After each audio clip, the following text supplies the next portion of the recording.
बच्चों, कैसे हो आप लोग? नमस्कार, मैं राहुल यादव, राहुल एडुकेयर में आपका स्वागत करता हूं। बच्चों, हम लोग एपी के कुछ एग्जाम्पलर प्रॉब्लम देख रहे थे, जो कैसे क्वेश्चन हमारे आने वाले फ्यूचर में जब हमारा बोर्ड का एग्जाम होगा वहाँ पे हमें कैसे क्वेश्चंस मिलने वाले हैं, उसे हम लोग देख रहे थे एपी से रिलेटेड। वो भी एपी में अभी हम लोग क्या कर रहे थे, एएन टर्म से रिलेटेड चीज़ें कर रहे थे। नेक्स्ट वीडियो जब हमारी चलने वाली होगी तो वहाँ पे हम लोग सम ऑफ द टर्म के बारे में बात करेंगे, ठीक है। कुछ क्वेश्चंस ऐसे होते हैं जो कि एनसीईआरटी के ही क्वेश्चंस होते हैं, बट वो एनसीईआरटी के बुक में नहीं दिए होते हैं और एग्जाम में क्वेश्चन यहाँ से आने के चांसेस ज़्यादा होते हैं, ठीक है। तो हम लोग इसको सॉल्व करते हैं। जैसे यहाँ पे दे दिया गया है find a b and c such that the following numbers are in AP. ये आपको नंबर दे दिया है, ठीक है। कह रहा है कि ये एपी में है, तो आप बताइए ए की वैल्यू क्या होगी, बी की वैल्यू क्या होगी और सी की वैल्यू क्या होगी, ठीक है। तो देखिए, ऐसे क्वेश्चन करते समय ना पहले शुरू में आपको लगेगा एकदम ईजी होगा, ठीक है, लेकिन आप जब करने जाएंगे ना तो आपको परेशानियां यहाँ पे मिलेंगी, ठीक है। आप कंफ्यूज होगे, जैसे 2 स्टेप या 3 स्टेप गए ना आपको समझ में आ जाएगा कि क्वेश्चन का दम कितना है, ठीक है। तो एक काम करिए, आप लोग अभी वीडियो को पॉज कीजिए, ठीक ना, और उसके बाद उसको सॉल्व करिए खुद से और फिर समझ में आएगा कि ये क्वेश्चन किस लेवल का है, ठीक है। अब देखिए हमें करने का तरीका क्या है। करने के लिए जैसे ही जितने वेरिएबल हो पहले आप ट्राई कीजिए कि उतने इक्वेशन बना लीजिए। जितने वेरिएबल उतने इक्वेशन अगर आप नहीं बना पाए तो समझ लीजिए आप वहीं पे हार गए, ठीक है। आप वहीं पे सरेंडर करना ही पड़ेगा आपको, नहीं तो आप आगे कर ही नहीं पाएंगे। बात समझ में? चलिए हम लोग उतने इक्वेशन बनाने की कोशिश करते हैं। तो इतना तो हमें पता है कि एपी में जितने भी कॉमन डिफरेंस होते हैं सब कॉमन होते हैं। बात समझ रहे हो ना, यानी कि जो डिफरेंस होता है ये हमेशा क्या होता है, कॉमन होता है। तो चलिए अगर हम लोग यहां से निकालें d1, तो d1 कितना निकलेगा, इट विल बी 7 माइनस ए। ध्यान से देखिए, d2 ये कितना होगा, ये होगा हमारा b माइनस 7, d3 ये हमारा होगा 23 माइनस b और d4 ये हमारा होगा c माइनस 23। ऐसे ही होगा ना, d1 में इसमें से इसको घटा दे, इससे इसको, इसका इसको और इससे इसको। हमको 4 इक्वेशन मिला, मैंने कहा था कि 3 बनाना है। आप कहोगे सर आपने 4 क्यों बनाया? बच्चा, एक नया वेरिएबल हमारे सामने निकल कर आया है d। बात समझ में? तो d1 d2 d3 d4 ये सारे के सारे क्या होते हैं, इक्वल होते हैं। अगर इक्वल होते हैं तो फिर हम ये इसको ऐसे लिख सकते हैं, ये हमारा d हो जाएगा, ये भी हमारा d हो जाएगा, ये भी हमारा d हो जाएगा, ये भी हमारा d हो जाएगा। बात समझ में? तो सबको हम लोग डी लिख सकते हैं क्योंकि एपी वो ऑलरेडी कह दिया। अगर एपी नहीं कहता तो फिर हम d1 d2 अलग अलग लिख के उसको इक्वल करके बताने की कोशिश करते कि ये एपी है कि नहीं है। बट वो एपी ऑलरेडी, इसका मतलब डिफरेंस कॉमन होगा, इसका मतलब हर डिफरेंस क्या होगा, इक्वल होगा। आप देखिए आपके पास 4 वेरिएबल हो गए, a b c and D.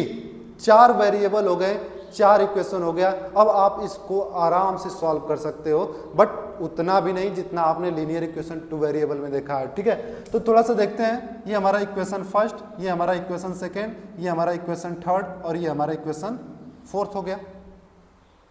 बस समझ में? अगर यहां से हम लोग सॉल्व करें from first and second, first and second दोनों को लें तो दोनों तो का लेफ्ट हैंड साइड इक्वल है, it means right hand side will be equal, है ना। तो यहाँ पे क्या हो जाएगा आपका b minus 7 equal to 7 minus a. अगर a को उधर हम लोग ट्रांसफर करें तो ये हो जाएगा b plus a equal to 7 plus 7। Rearrange करके अच्छे से लिखें तो a plus b equal to 14 होगा। देखिए ध्यान से, a plus b equal to 14 होगा कि नहीं होगा, ठीक ना। चलिए अभी इसको छोड़ते हैं क्योंकि मुझे इसमें और करना चाहिए, बट मैं आप लोगों को सोचने का तरीका बता रहा हूं कि आप सोचोगे कैसे। मुझे तो ये क्वेश्चन आ रहा है तो मैं इसको कर लूंगा, ठीक है, बट इसी टाइप का रिलेटेड करके दूसरा कोई क्वेश्चन आपको एग्जाम में पूछ देगा तो आप कहोगे सर पेपर बहुत हार्ड बना था। और ऐसे क्वेश्चन तभी आपके पेपर में आएंगे जब आपका पेपर हार्ड होगा। बात समझ में आए? तो हमें बच्चा हम हर चीज़ के लिए तैयार रहना है, चाहे वो हार्ड पेपर आए, चाहे वो इजी आए, चाहे कैसे भी एवरेज करके आए, हमें उससे कोई फर्क नहीं पड़ता। We will have to do 100% question, right. और हमें 100% सॉल्व करने के लिए इस तरीके की सोच एक बनानी होगी कि हम किसी भी क्वेश्चन को सोचेंगे कैसे। तो पहला काम, आपके पास 3 वेरिएबल, आप 3 इक्वेशन बनाइए। चूंकि मुझे चौथा अपने आप मिल जा रहा है कॉमन डिफरेंस के रूप में, तो हम 4 इक्वेशन बना लिए, ठीक है। उसके बाद 2 इक्वेशन को हमने कंपेयर किया, ये निकल कर आया। चलिए अगले 2 को कंपेयर किया जाए तो क्या लिख सकते हैं, देखिए ध्यान से। यहीं से हमें आंसर मिलना शुरू हो जाएगा। क्या लिख सकते हैं? From 2 and 3। ठीक है, कंपेयर करेंगे पहले दूसरे को, दूसरे तीसरे को, तीसरे चौथे को। बात समझ में? कंपेयर करते हैं हमको कुछ मिलना शुरू हो जाएगा। जैसे इसमें अगर हम बात करें तो फिर से वही हमारा कॉमन डिफरेंस है, यानी कि डिफरेंस जो है हमारा सेम है। इसका मतलब आप कह सकते हो it will be what 23 sorry b minus 7 equal to 23 minus b. देखिए ध्यान से, b माइनस 7 जो होगा 23 माइनस बी के बराबर होगा ना। अब b को एक तरफ लेकर आइए तो क्या मिलेगा? b plus b equal to 23 plus 7, यानी कि यहाँ पे हो जाएगा 2b equal to 30। It means b will be equal to 50। बात समझे? इस तरीके से हम लोग सोचेंगे। ये तब के लिए मैं बता रहा हूं जब आपको एकदम क्वेश्चन नहीं आएगा कि आगे करना क्या है, उस अकॉर्डिंग आप चलोगे। नहीं तो मुझे तो साफ साफ दिख रहा था कि ऐसा कोई दो इक्वेशन जिसमें कि एक वेरिएबल हो, तो हमें आराम से मिल रहा था। दूसरा और तीसरा इक्वेशन पहले हम लोग सॉल्व कर चुके होते हैं और करके यहाँ पे वैल्यू पुट कर देते हैं। बस समझ में आया? तो इसलिए आप क्या करेंगे, मैं सोचने का तरीका, इसको इक्वेशन नंबर 1 बना दीजिए, ठीक ना। उसके बाद यहां पे आगे आप लिख सकते हैं कि आप पुटिंग, जाहिर सी बात है, अब उनको b मिल गया तो ये तो निकाल ही लेंगे ना। Putting b equal to 15 in equation first. ठीक है, तो यहां पे क्या मिलेगा आपको? a प्लस b की जगह पे 15 equal to 14। It means a will be equal to 14 minus 15। It means a will be equal to -1। a और b मिल गया। अब हमको चाहिए सिर्फ और सिर्फ c। ऐसा किसी इक्वेशन को उठाइए जिसमें c हो। तो हमारे पास, आपके पास d मिल रहा है, यानी चौथा इक्वेशन मिल रहा है। चौथा इक्वेशन के बाद आप इस इक्वेशन को किसी के साथ ले लीजिए। ठीक है, किसी के साथ ले लीजिए। बस समझ में आया? किसी के साथ लेने का मतलब आपके पास हो जाएगा फ्रॉम थर्ड एंड फर्स्ट कर लें।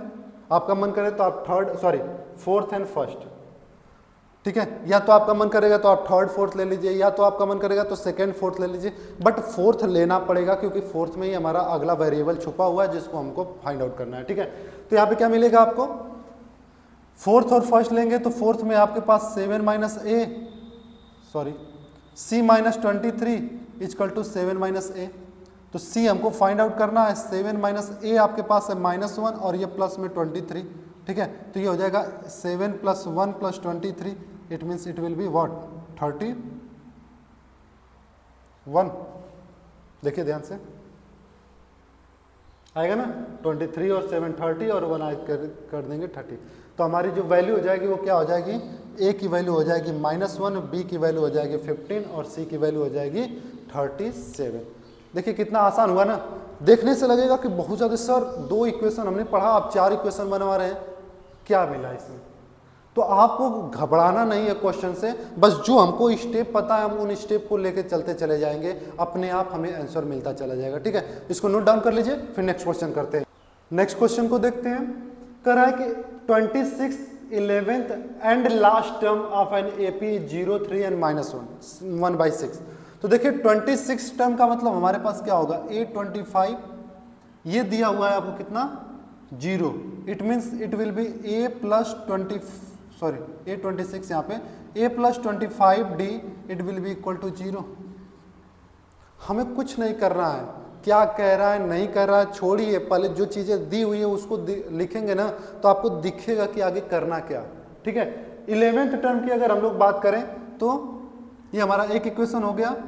एंड 11th टर्म जो दिया हुआ है वो दिया है आपको कितना?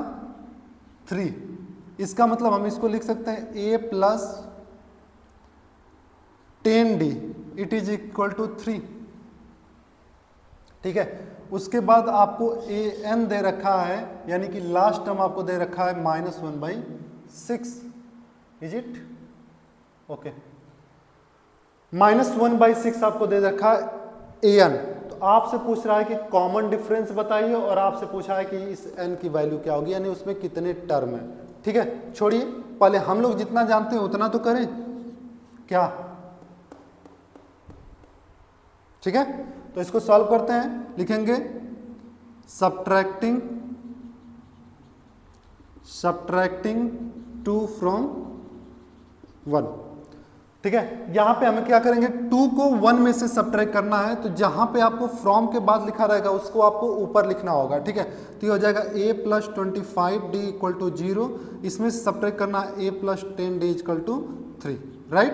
तो यहाँ से देखिए सब्ट्रैक्ट करेंगे तो सिंबल बदल जाएगा, ये कट जाएगा, 15 में से 25 में से 10 जाएगा, 15d = ये आपका बचेगा -3, इसका मतलब d = -3/15, इसका मतलब d = -1/5।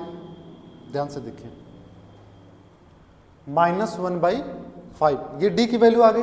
ठीक है, तो ये तो हमसे पूछा ही था, है ना। उसके बाद लिखेंगे पुटिंग, इसको मैं वो कर देता हूँ, इरेज कर देता हूँ ना, putting what, d = -1/5 in equation 1 या 2 किसी में कर देते हैं, चलिए हम 1 में कर देते हैं। ठीक है, तो यहाँ पे क्या मिलेगा, देखिए ध्यान से, ये हो जाएगा a + 25 × -1/5 = 0, ये कट के 5 बन जाएगा, यानी a - 5 = 0, it means a will B = 5। देखिए ध्यान से, 5 से काटेंगे, 5 का इसमें मल्टीप्लाई करेंगे तो -5, इसको ट्रांसफर करेंगे तो +5। ठीक है, उसके बाद लिखेंगे क्या, नाउ सिंस an,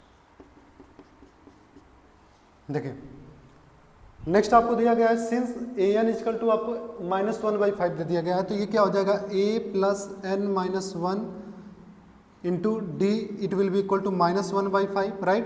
तो a की जगह पे आप रखिएगा 5 + n - 1, ऐसे ही रहने दीजिएगा, और ये हो जाएगा -1/5 = -1/5। ठीक है, 5 को इधर ट्रांसफर कीजिए तो n - 1, और ये हो जाएगा -1/5, और ये इक्वल टू -1/5 -5/1 मान के एलसीएम ले लेंगे, n - 1 -1/5, और ये कितना हो जाएगा, अगर एलसीएम आप इसका 5 लेते हैं तो -1, और इसको अगर करेंगे तो कितना आएगा, -25।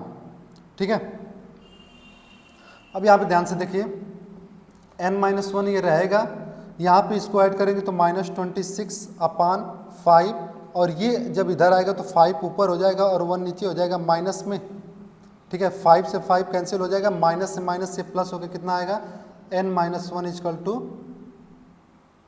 = 26, means n will be equal to 27। तो n की वैल्यू आपकी कितनी हो गई, 27, d की वैल्यू हो गई -1/5। बस समझ में। तो इस तरीके से हम क्वेश्चन को करेंगे, इसको नोट डाउन कीजिए, फिर नेक्स्ट क्वेश्चन करते हैं। If the 9th term of an AP is 0, then prove that 29th term is twice its 9th term। एक बात, आप लोगों ने इस एक्सरसाइज को अच्छे से कर चुके हो, ठीक है, तो आप लोग क्या करिए, वीडियो को पहले पॉज किया कीजिए, फिर क्वेश्चन को अपने से पहले सोच लिया कीजिए, ठीक है, फिर मेरा देखा कीजिए, नहीं तो आपको क्या होगा कि आप मेरा देखोगे और देख के वो एक तरीके से कॉपी हो जाएगा, और कॉपी करने से आपको नुकसान होगा। ठीक है, तो पहले वीडियो पॉज कीजिए, खुद अपना दिमाग जितना लगा सकते हो अपना लगा लो, ठीक है, और उसके बाद फिर मैं सॉल्व इसको करता हूँ। फिर उसके बाद आप अपने दिमाग को जरा टैली करने की कोशिश करना कि आप किस तरीके से गलत वे में सोच रहे थे और आपको कैसे सही वे में सोचना है। ठीक है, जब आपको अपनी सोच समझ में आएगी तभी आप सही सोच पे जा सकते हो, नहीं तो ऐसे तो सिर्फ कॉपी होती चली जाएगी। ठीक है ना, यहाँ पे देखिए आपके पास 9th टर्म दे रखा है, तो आप since a9 it is equal to 0 means it will be a + 8d = 0, होगा कि नहीं, a9 का मतलब a8d। ठीक है, अब अगर हम लोग बात करें एंड हमको a29 अगर चाहिए तो आप बताओ मैं क्या करूंगा, तो आपको कह सकते हो सर a + 28d लिख दीजिए। इसका मतलब हम a29 को ये कह सकते हैं कि ये देखिए, अब धीरे यहाँ से देखिएगा हमारे पास और कोई इक्वेशन नहीं है, बट इसके साथ कंपेयर करने का हमारे पास रास्ता है, तो हम लोग क्या करेंगे, इसको a + 8d + 20d लिख सकते हैं। देखिए ध्यान से, अब इतनी की वैल्यू आपकी कितनी है, 0 है, तो आप इसको लिख सकते हो a + 29 = 20, सॉरी ये d भी रहेगा तभी ना ऐड करेंगे तो ये आएगा, इसको आप लिख सकते हो 20d, a + 29 = 20d होगा। यहाँ पे रीजन लिख दीजिएगा फ्रॉम इक्वेशन फर्स्ट, राइट, और ये आपका हो जाएगा इक्वेशन सेकेंड। लिखेंगे नाउ a19 आपसे पूछा है, तो a19 बराबर आप लिख सकते हो a + 18d, a19 बराबर a + 18d। इसका मतलब आप कह सकते हो कि a19 will be equal to a + 8d + 10d। इसको भी ऐसे लिख सकते हैं ना। अब फिर से ये वैल्यू आपकी 0 हो जाएगी, इसका मतलब आपका क्या होगा, A19 equal to what, it will be 10D। यहाँ पे रीजन लिख दीजिएगा, सॉरी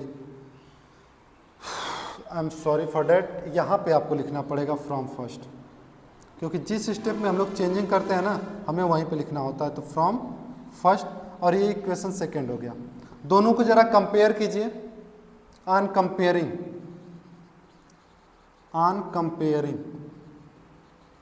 देखिए कंपेयर करने के बाद हमें क्या मिल रहा है, जब हम लोग कंपेयर करेंगे तो ऐसा नहीं लग रहा है ये 20D है और ये 10D है कि नहीं। तो आप ऐसे लिख सकते हो ना कि ऐसे A29 equal to 2 into A19, क्योंकि 10 में मल्टीप्लाई करेंगे तभी ना वो आएगा।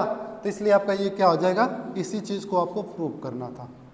ठीक है, एक बार में शायद ये ना आए, इसलिए वीडियो को दोबारा भी देखिएगा अच्छे से, ठीक ना, कि आपको एक तरीका ये भी मिल रहा है कि क्वेश्चन को इस एंगल से भी हम लोग सॉल्व कर सकते हैं। ठीक है, एनसीईआरटी में आप लोग जो सॉल्व करते हो वो एकदम सिंपल क्वेश्चन होते हैं, और ये भी एनसीईआरटी के ही क्वेश्चन है, बट इसमें और उसमें आप देखिए जमीन आसमान का अंतर है। ठीक है, तो बोर्ड में जब क्वेश्चन आता है तो आप वही लोग कहते हो कि सर ये एनसीईआरटी से तो आया ही नहीं था, बट बताओ कहाँ एनसीईआरटी से आउट है। ठीक है, इसके बाद मैं सम ऑफ टर्म को देखता हूँ, पहले इसको नोट कर लीजिए, फिर सम ऑफ nth टर्म को आज देख लेते हैं, नेक्स्ट टाइम उससे रिलेटेड क्वेश्चंस किया जाएगा। ठीक है, देखते हैं। ठीक है, सम ऑफ nth टर्म।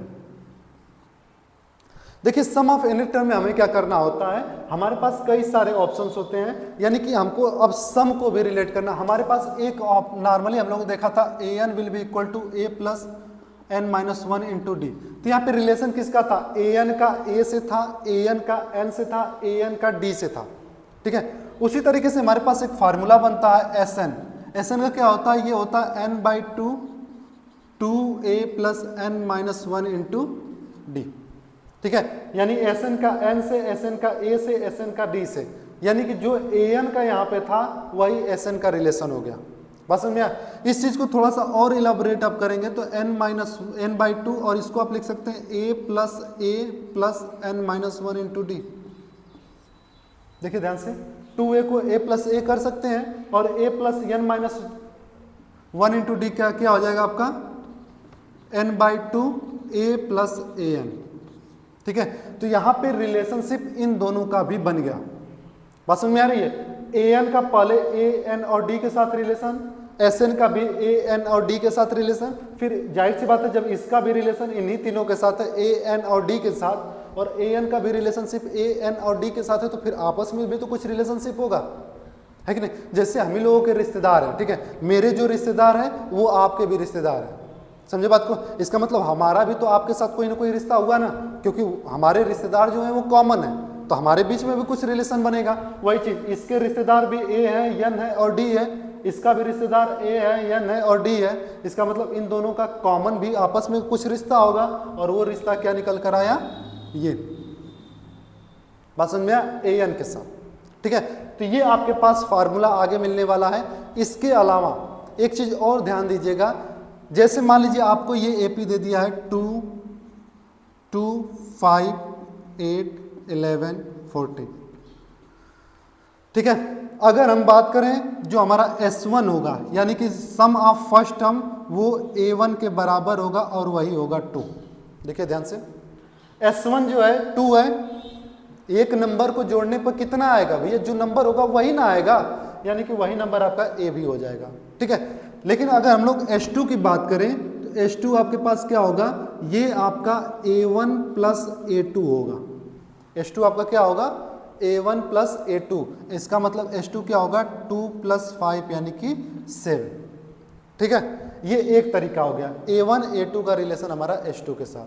ठीक है, बट अगर हम लोग यहाँ पे एक चीज और समझने की कोशिश करें, थोड़ा दूसरे एंगल से सोचें, तो आपको क्या ऐसा नहीं लग रहा है कि अगर हमको A2 निकालना हो, अगर हमको A2 निकालना हो, S से A2 निकालना हो, N और D से नहीं, S से, तो हमको कैसे मिलेगा, तो हम जैसे A और N D से तो आप कहोगे कि A प्लस D निकाल देंगे सर जी, हमारा आंसर आ जाएगा। बट मैं A और D का यूज करने को नहीं कह रहा हूँ, मेरा सीधा सीधा है कि जब ऐसे दे दे कि 10 का सम इतना है, 9 का सम इतना है, 8 का सम इतना है, तो बताइए कि 8वां टर्म क्या होगा, 9वां टर्म क्या होगा, 10वां टर्म क्या होगा। ऐसे क्वेश्चन जब पूछेगा तो जो टर्म हमको चाहिए, देखिए यहाँ से अगर हमको ये टर्म चाहिए, मान लीजिए कि हमको नहीं पता है कि दूसरा टर्म क्या है, तो हमारे पास लेकिन ये पता है कि दोनों को जोड़ने के बाद कितना आ रहा है, तो हम ऐसा कर सकते हैं कि इसमें से अगर इसको घटा देंगे तो ये मिलेगा कि नहीं मिलेगा। 7 में से 2 सब्ट्रैक्ट करेंगे तो 5 आएगा कि नहीं आएगा। अब इसको लैंग्वेज में लिखते हैं। 7 क्या हमारा H2 और 2 क्या हमारा A1, और इस A1 को हम लोग कह सकते हैं कि ये है S1। तो हमको एक और रिलेशन मिलता है जब हमको AN निकालना होता है। बात समझ में आया? जैसे आप देखो यहाँ पे ऐसे समझते हैं, जैसे मान लीजिए कि अगर आप मैं कहूँ कि S3 कितना है, तो कहोगे सर A1 को जोड़ेंगे, A2 को जोड़ेंगे और A3 को जोड़ेंगे, तीनों को हम लोग जोड़ देंगे तो 2 + 5 + 8 कितना हो जाएगा 15। तो यहाँ पे हम लोग कह देंगे सर 15 है, यानी S3 हमको पता चल गया। अगर मैं कहूँ S2 कितना था तो आप कहोगे सर 7 था, S1 कितना था तो आप कहोगे सर 2 था। मैं कहूँ कि A3 बताओ कितना है, मान लो कि आपको ये नहीं पता है बट ये पता है ना, तो आप क्या कहोगे, सर एक काम करते हैं S3 में से S2 को सब्ट्रैक्ट कर दें। देखिए ध्यान से, S3 15 है और S2 7 है, इन दोनों को सब्ट्रैक्ट करेंगे तो तीसरा टर्म 8 मिल रहा है कि नहीं मिल रहा है, मिल रहा है ना। अब इस तरीके से आपके पास एक नॉर्मल सा फार्मूला बन जाता है। कॉन्सेप्ट ये है कि जो टर्म हमको चाहिए, जो टर्म हमको चाहिए उतने सम में से उससे एक कम सम। देखिए दूसरा टर्म चाहिए तो 2 में से 1 घटाया, तीसरा टर्म चाहिए था तो 3 में से 2 घटाया। अगर आपको कह दिया जाए कि 10वां टर्म बताइए तो आप क्या कहोगे, सर S10 में से S9 को कर दें। बात समझ में आया? अगर मैं कह दूं 25वां टर्म बताओ तो आप कहोगे सर S25 में से S24 कर दें। बात समझ में आया? इसी तरीके से मैं कहूँ AN टर्म बताओ तो आप कहोगे सर SN में से SN माइनस कर दें, -1 होगा ना, जाहिर सी बात है, n कोई नंबर है तो उसमें एक सब्ट्रैक्ट कर रहे हैं, यही कर रहे हैं ना। इस तरीके से ऐसे सोचो कि A के पास 25 हमको चाहिए तो हम S25 और -S25 -1 ही तो कर रहे हैं 24 लाने के लिए, तो वही AN चाहिए तो SN और ये, यानी कि जो नंबर टर्म चाहिए उतने का सम माइनस उससे एक का सम अगर निकालेंगे तो हमको AN मिलेगा। ये हमारा सम ऑफ एन टर्म और AN के बीच का एक नया रिलेशनशिप हुआ। तो हमको टोटल 4 रिलेशनशिप ध्यान देना है। पहला रिलेशनशिप आप लोग ऑलरेडी कर चुके हो, इतनी सारी हम लोगों ने प्रैक्टिस भी कर लिया है। दूसरा रिलेशनशिप इसको याद रखना है, तीसरा इसको याद रखना है और चौथा ये याद रखना है, ठीक है। यानी कि आपके पास, सॉरी ये वाला तो नहीं, ये वाला देखिए यहाँ पे हमारे पास हमने किया है कब, जब AN, AN और D ये चारों चीजें दी हुई होगी तब। दूसरा हमको SN मिलता है जहाँ पे N, A, D और SN, मतलब SN, N, D और A ये 4 चीजें रहेंगी तब। इसमें बात किया जाए तो N चाहिए, A चाहिए और फिर लास्ट टर्म चाहिए, तब हमारा काम हो जाएगा। और यहाँ पे हमारे पास क्या उल्टा, जब सम दिया हो तब हम AN कैसे निकालेंगे, वो हमारे पास ये रिलेशनशिप। तो आपके पास ये फार्मूला आपको ऑलरेडी पता है, ये फार्मूला हमने निकालने की कोशिश की है इससे, तो ये फार्मूला हमको निकल कर आया है। यानी 1, 2, 3 और 4, ये 4 फार्मूले अगर आपको तैयार हैं तो समझ लीजिए AP आपके हाथ में है, ठीक है। तो इन फार्मूले को आप लोग रिवाइज कर लीजिएगा, अच्छे से देख लीजिएगा, आपके NCERT बुक में भी दिया हुआ है, ठीक है। ये आपको क्वेश्चन में दिया है, डायरेक्टली आपको एग्जाम मतलब फार्मूले के तौर पे नहीं दिया है, आपको क्वेश्चन में दिया हुआ है, ठीक है। सबको नोट कर लीजिएगा वीडियो पॉज करके। और आज के लिए बस इतना ही रखते हैं। नेक्स्ट वीडियो जब हमारी आएगी तो वहाँ पे हम इससे रिलेटेड क्वेश्चंस करवाएंगे। उस समय आपके साथ एक चीज़ होना चाहिए कि आपको ये फार्मूले याद हो। इसी वजह से मैंने आज ही फार्मूले को आपको इंट्रोड्यूस करा दिया कि इसको आप तैयार कर लीजिए, ताकि नेक्स्ट वीडियो में आपके पास जब फार्मूला होगा, मैं जब समझाऊंगा तो कॉन्सेप्ट अच्छे से क्लियर होगा, ठीक है। तो आज के लिए बस इतना ही। Thank you very much.